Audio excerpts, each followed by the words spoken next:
পটল দিয়ে তো অনেক রকম রান্না তৈরি করে খেয়েছেন। সম্পূর্ণ নিরামিষ পটলের এই রেসিপিটা একবারের জন্য হলেও ট্রাই করবেন। গ্যারান্টি দিয়ে বলতে পারি মুখের থেকে স্বাদ যাবে না।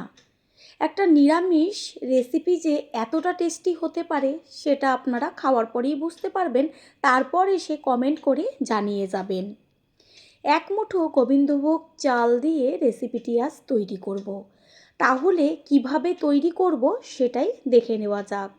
নমস্কার বন্ধুরা, শ্বশুর বৌমা রান্নাঘর অ্যান্ড ব্লগ চ্যানেলে সকলকে স্বাগত। রেসিপিটি তৈরি করার জন্য এইখানে আমি 500 গ্রাম পটল নিয়েছি। আর পটলগুলোকে ভালো করে জল দিয়ে ধুয়ে নিয়েছি। এবার এগুলোকে খোসা ছাড়িয়ে কেটে নিয়ে ফিরে আসছি। পটল আর আলু কেটে নিয়েছি। বড় সাইজের পটলগুলোকে 3 টুকরো করেছি আর মাঝারি সাইজের পটলগুলোকে 2 টুকরো করে নিয়েছি। পটলগুলোর গায়ে খানিকটা করে খোসা রেখেছি। এতে কি হয়, তাহলে পটলটা রান্না হবার পর বা ভাজার পরে একদম নেতিয়ে নরম হয়ে যায় না। আর আলুও বেশ বড় বড় করে কেটে নিয়েছি, এগুলোকে জল দিয়ে ধুয়ে রেখেছি। এবার গ্যাসের ওভেনে একটা কড়াই বসিয়ে কড়াইটাকে আগে ভালো করে গরম করে নেব। কড়াই গরম হয়ে গেছে, এবার দিয়ে দিচ্ছি সর্ষের তেল। এইখানে আপনারা সাদা তেলও ব্যবহার করতে পারেন। তেলটাকে ভালো করে গরম করে নিয়ে তারপরে এর মধ্যে দিয়ে দেব হাফ চা চামচ পরিমাণ লবণ। লবণটাকে তেলের সাথে মিশিয়ে নিয়ে তারপরে ওই যে ডুমো ডুমো করে কেটে রেখেছিলাম আলুগুলো, সেই আলুগুলো দিয়ে দেব। তেলের মধ্যে লবণ দেওয়ার কারণ হচ্ছে, যদি লবণটা না দিতাম তাহলে এই যে আলুটা দিচ্ছি চারদিকে তেলটা ছিটতো। আর এই লবণ দেওয়াতে তেল কোনো রকম কড়াইয়ের চারদিকে ছিটবে না। এইভাবে এবার আলুগুলোকে তেলের মধ্যে দিয়ে ভেজে নেব। কালারের জন্য দিয়ে দেব হাফ চা চামচ পরিমাণ হলুদ গুঁড়ো। হলুদটাকে মিশিয়ে নেব।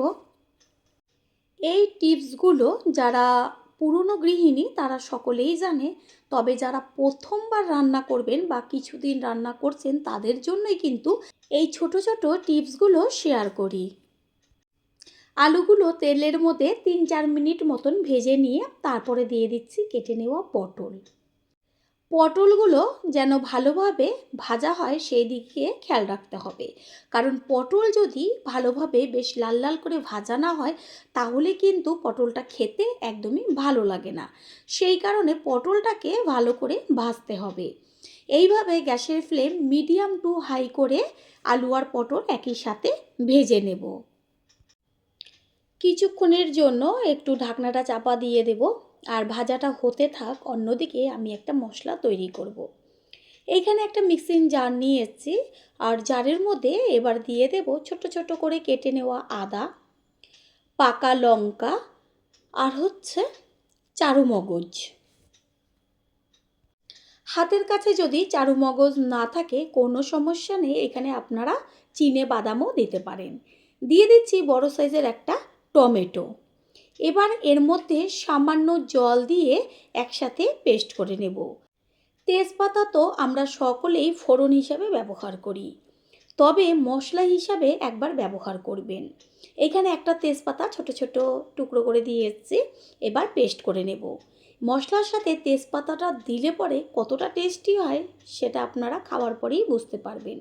মশলা করে নিতে নিতে এদিকে ঢাকনাটাও সরিয়ে দিয়েছি আর খুন্তি দিয়ে একটু ওপর নিচ করে মিশিয়ে নেব।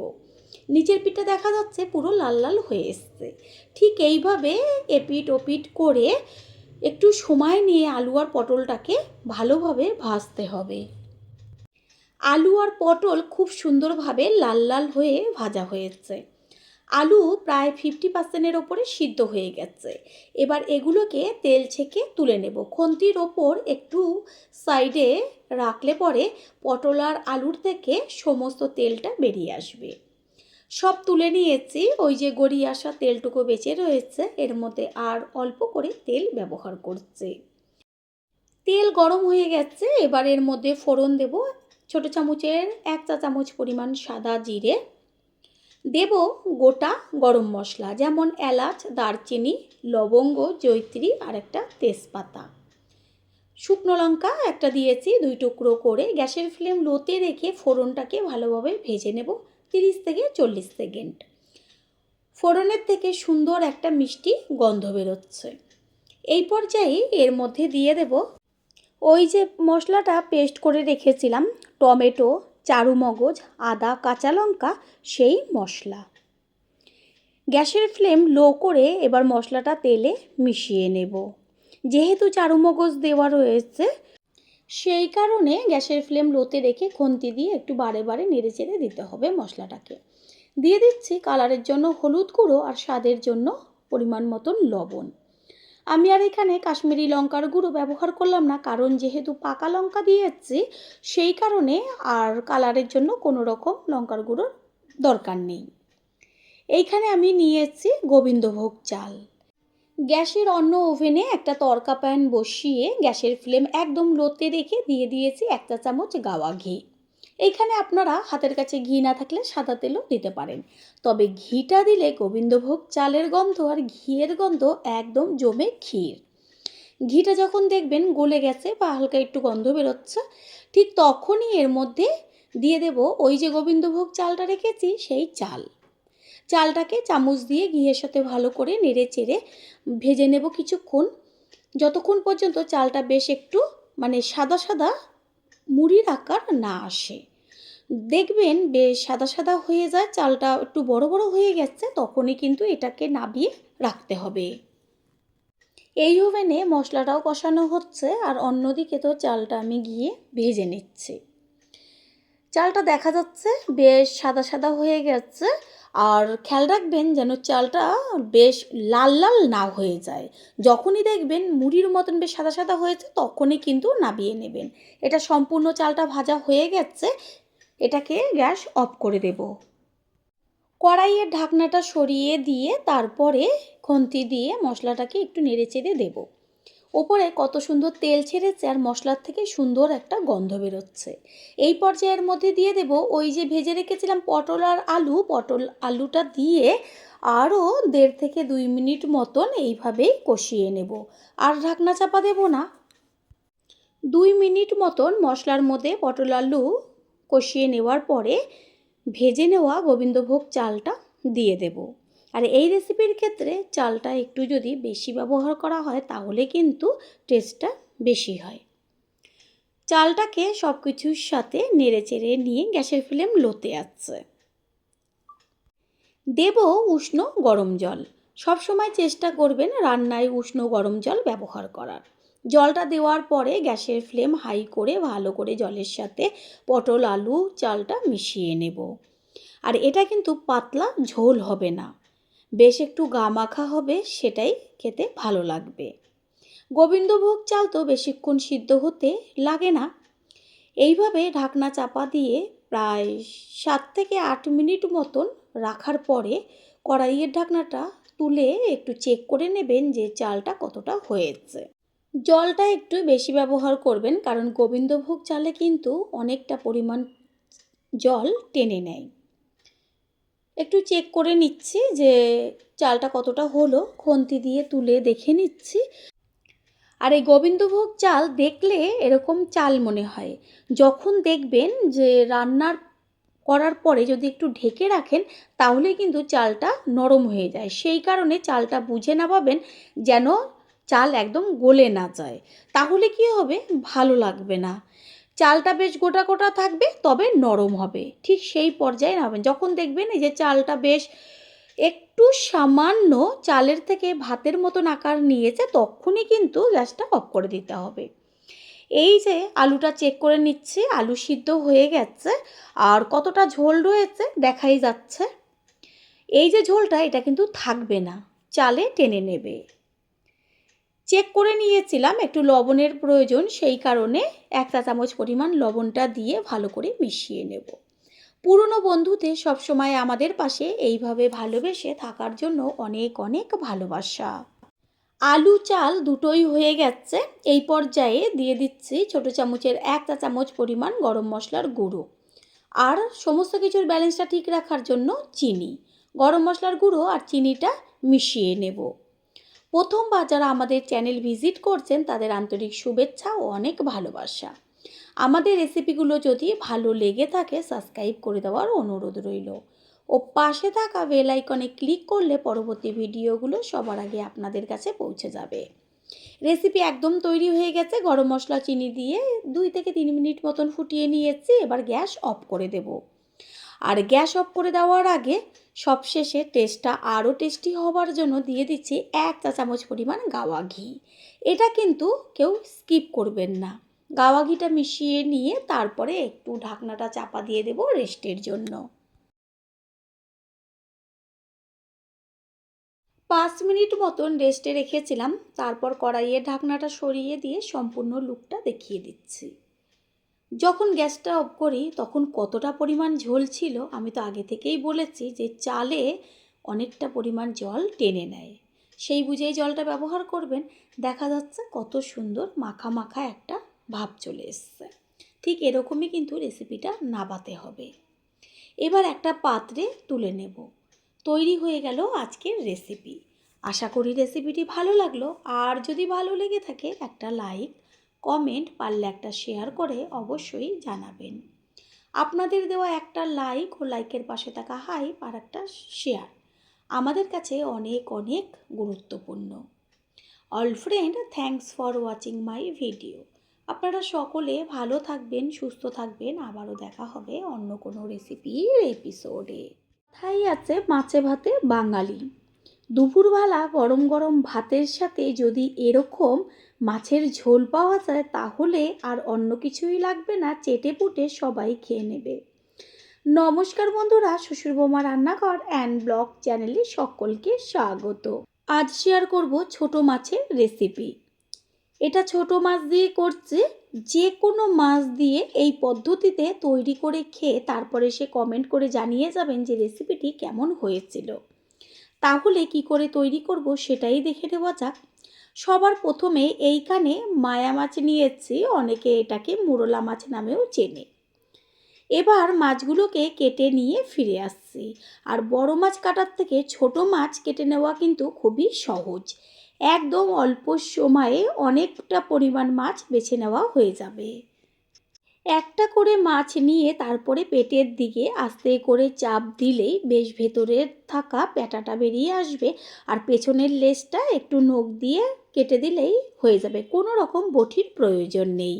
মাছগুলো প্রথমে আমি সব বেছে নিয়েছি। এবার ভালো করে জল দিয়ে ধুয়ে নিচ্ছি। আর ঝুড়ির মধ্যে করে ধুলে পরে কি হয়, যদি মাছের গায়ে কোনো রকম আঁশ থাকে সামান্য, তাহলে ওইটা মাছটা ঘষলে পরে সব আঁশ একদম পরিষ্কার হয়ে যায়। মাছগুলো ভালো করে জল দিয়ে ধুয়ে নিয়ে এসেছি। এবার এর মধ্যে দেব লবণ আর হলুদ। লবণ হলুদটা মাখিয়ে নেব। আর এই ঝুড়ির মধ্যে করে মাছটা রেখে তারপরে লবণ হলুদ মাখিয়ে নিলে কি হবে, মাছের ভেতরে যে জলটা বেরোবে লবণ হলুদ মাখার পরে সেটা বেরিয়ে যাবে। এইভাবে লবণ হলুদ মেখে কিছুক্ষণ রেখে দেব। প্রত্যেকটা মাছের এই যে পেটের দিকটা আস্তে করে আঙুল দিয়ে চাপ দিলেই ভেতরের প্যাটাগুলো বেরিয়ে আসবে। কত সহজ মাছ বাছা। এবার গ্যাসের ওভেনে একটা কড়াই বসিয়ে কড়াইটাকে আগে ভালো করে গরম করে নিতে হবে। আর একটা কথা, সব সময়ের জন্য মাছ ভাজার সময় কড়াই যদি গরম না হয় তাহলে কিন্তু মাছ যতই টাটকা হোক না কেন ভেঙে চুরে যাবে। কড়াই তো গরম হয়ে গেছে। এবার দিয়েছি সর্ষের তেল। তেলটা ভালো করে গরম হয়ে গেছে। আস্তে করে কিছুটা পরিমাণ মাছ নিয়ে গরম তেলে ছেড়ে দেব। আর এই ছোটো মাছটা ভাজার সময় একদম অল্প অল্প করে ভাজতে হবে, একবারে সব মাছগুলো দেবেন না। এই যে আমি অর্ধেকটা মাছ একবারে দিয়ে দিচ্ছি। আর গ্যাসের ফ্লেম প্রথমে একটু হাই করে তারপরে লো টু মিডিয়াম করে মাছগুলোকে খুব ভালো করে ভেজে নেব। বড় মাছের থেকে ছোট মাছ আমাদের শরীরের পক্ষে কতটা উপকার সেটা সকলেই কম বেশি জেনে থাকেন। নিচের পিঠটা কিছুক্ষণ ভাজা হওয়ার পরে কড়াইয়ের ঢাকনাটা সরিয়ে উল্টে দেব ওপরের পিঠটা হবার জন্য। ঠিক এইভাবে এপিট ওপিট করে মাছগুলোকে ভেজে নিতে হবে। নিচের পিঠটা কিছুক্ষণ ভাজা হবে, তাহলেই মাছটা সম্পূর্ণ ভাজা হয়ে যাবে। আর ছোট মাছ একটু কড়া করে ভাজলে পরে কি হয়, কাঁটাটা কম লাগে। সেই কারণে ছোট মাছটা অন্তত খুব ভালো করে ভেজে নিতে হয়। দুই পিঠই খুব সুন্দরভাবে ভাজা হয়ে গেছে। এবার মাছগুলোকে একটু খুন্তির উপরে তুলে সাইডে রেখে দেবো, তাহলে মাছের গায়ে থাকা তেলটা সম্পূর্ণ কড়াইতে বেরিয়ে আসবে। সব মাছগুলো ভেজে নেওয়া হয়ে গেছে, আর কত সুন্দর ঝরঝরা হয়েছে মাছগুলো, একটাও কিন্তু কড়াইতে লেগে যায়নি। বেঁচে থাকা তেলের মধ্যে আর সামান্য পরিমাণ তেল আমি ব্যবহার করব। এবার এর মধ্যে আগের থেকে পাতলা পাতলা করে লম্বা করে কেটে রেখেছিলাম আলু, সেই আলুটাকে ভালো করে জল দিয়ে ধুয়ে তারপরে তেলের মধ্যে দিয়ে দিলাম। আলুটা ভালোভাবে ভেজে নেব, আর আলু তাড়াতাড়ি সিদ্ধ হওয়ার জন্য এর মধ্যে দিয়ে দিচ্ছি লবণ, আর কালারের জন্য হাফ চা চামচের থেকেও কম পরিমাণ হলুদ গুঁড়ো। লবণ হলুদটাকে মিশিয়ে নিয়ে 3 থেকে 4 মিনিট মতন তেলে আলুটাকে ভেজে নেব। 3-4 মিনিট মতো আলুটা তেলে ভাজা হওয়ার পরে একটু এপিট ওপিট করে দেব। তারপরেই দিয়ে দেব লম্বা লম্বা করে সরু করে কেটে নেওয়া পটল। এবার আলু আর পটল একই সাথে ভাজা হবে। এইখানে একটা কথা, আপনাদের পছন্দ মতো আপনারা সবজি অ্যাড করতে পারেন, যে কোনো সবজি দিলে এতে ভালো লাগবে। এটা ভাজা হতে থাক। অন্যদিকে গ্যাসের যে আরেকটা ওভেন আছে তাতে একটা তড়কা প্যান বসিয়েছি, তার মধ্যে দিয়ে দিচ্ছি 1 চা চামচ পরিমাণ সাদা জিরে আর 1.5 চা চামচ পরিমাণ কালো জিরে। মাছের পরিমাণ অনুযায়ী মশলাগুলো কম বেশি ব্যবহার করতে হবে। গ্যাসের ফ্লেম একদম লোতে রাখতে হবে, না হলে মশলাটা পুড়ে যাবে। বেশ যখন দেখবেন একটু চটপট হয়ে ফুটতে শুরু করেছে, ঠিক তখনই কিন্তু গ্যাসটা অফ করে এটাকে নামিয়ে ফেলতে হবে। এদিকে ভাজাটাকেও একটু উল্টে পাল্টে দিলাম। ভাজাটা হয়ে গেছে, গ্যাস অফ করে দিয়েছি। এবার এটাকে একটা প্লেটে ঢেলে ঠান্ডা করে তারপরে গুঁড়ো করব। পটল ও আলু ভাজা হয়ে গেছে, আর ভাজাতেই খুব সুন্দরভাবে সিদ্ধ হয়ে গেছে, একটু চেক করে দেখিয়েও দিলাম। ভাজাটাকে এবার তেলের থেকে তুলে নেব। আর ওই যে বেঁচে থাকা তেল রয়েছে, আর কোনো রকম আমি তেল ব্যবহার করব না। এই তেলের মধ্যেই দিয়ে দিচ্ছি 1 চা চামচ পরিমাণ কালো জিরে। ফোড়নটাকে ভালো করে তেলে নেড়েচেড়ে নেব, আর সুন্দর একটা মিষ্টি গন্ধ বেরোলে এর মধ্যে দিয়ে দেব কুচিয়ে নেওয়া পেঁয়াজ। এখানে একটা কথা, যারা পেঁয়াজ রসুন পছন্দ না করেন তারা পেঁয়াজ রসুনটাকে স্কিপ করবেন।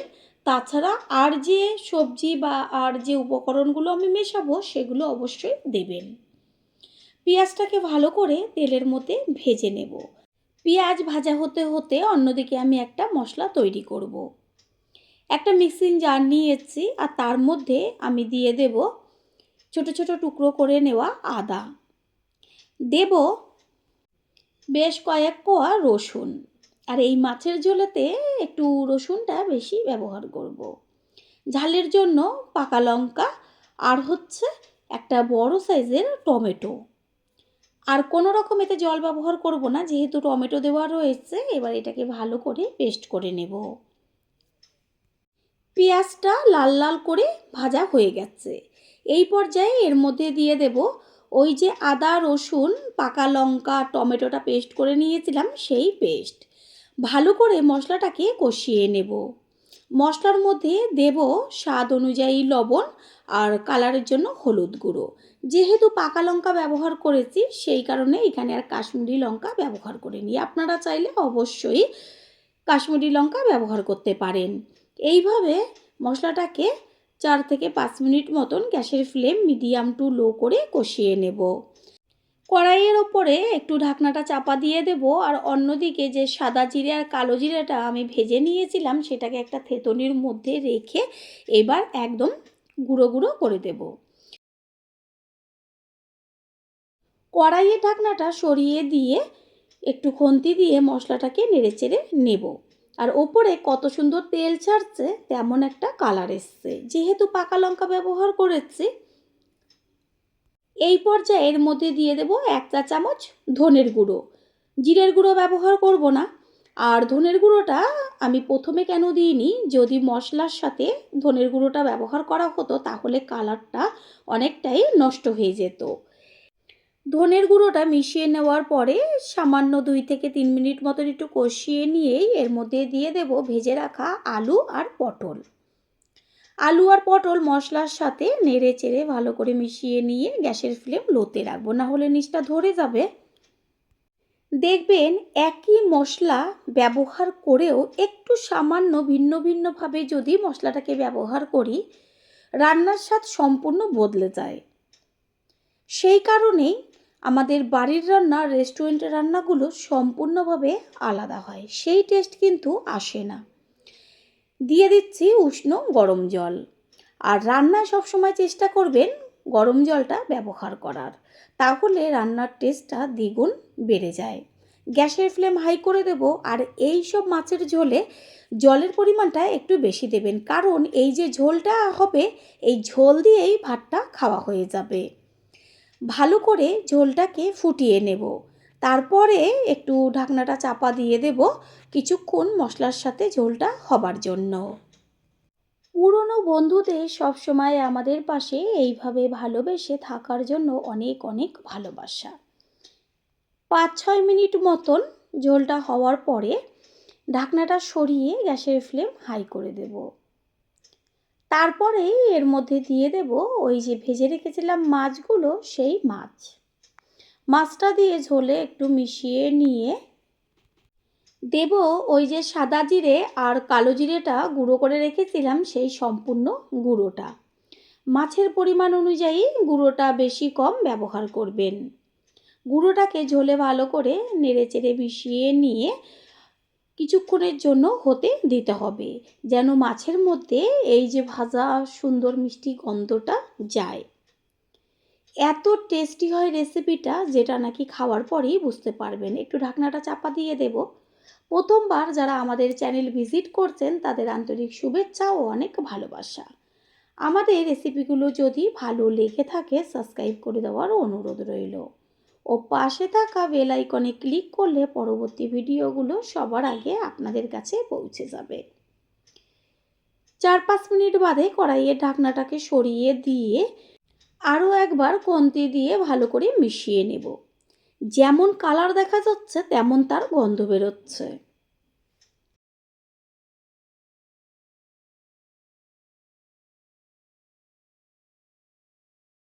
ঠিক এই রকম পাতলা ঝোল রাখতে হবে।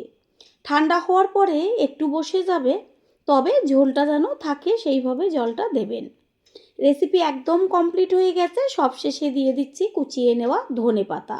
ধনেপাতাটাকে মিশিয়ে নিয়ে গ্যাস অফ করে দিয়ে একটু ঢাকনাটা চাপা দিয়ে দেব।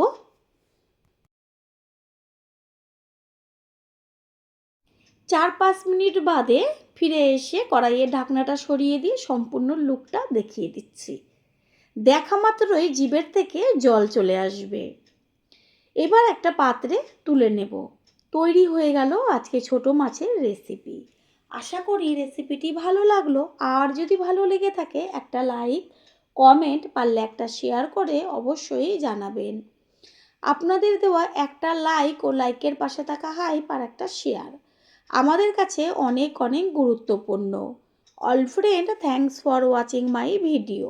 আপনারা সকলে ভালো থাকবেন, সুস্থ থাকবেন। আবারও দেখা হবে অন্য কোনো রেসিপির এপিসোডে।